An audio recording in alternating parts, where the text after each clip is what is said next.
கணியத்திற்குரிய எல்லாம் வல்ல அல்லாஹுவின் நல்லடியார்களே, அல்லாஹ்வுடைய மகத்தான பேரருளால் பெருங்கருணையினால் புனிதமிக்க இந்த ரமலானுடைய மாதத்திலே அல்லாஹு ரப்புல் ஆலமீன் நம் மீது விதித்திருக்கின்ற கடமைகளை எல்லாம் நிறைவேற்றி அல்லாஹுவினுடைய அருளை பெற வேண்டும் என்கிற உயர்ந்த இலக்கோடு நாம் இங்கு குழுமி இருக்கின்றோம்.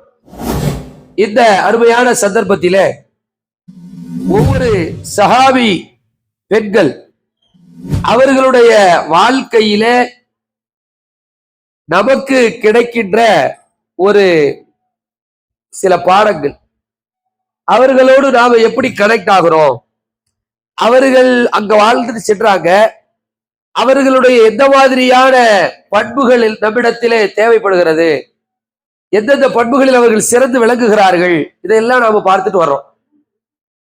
அதுல இதுவரைக்கும் ஒரு 4 சஹாபா பெண்மணிகளை பற்றி பார்த்தோம். அந்த தொடர்ச்சியில இன்றைக்கு இன்ஷா அல்லாஹ் நாம பார்க்க இருக்க போறது, நேத்து யார பார்த்தோம், உம்மு வரக்கா.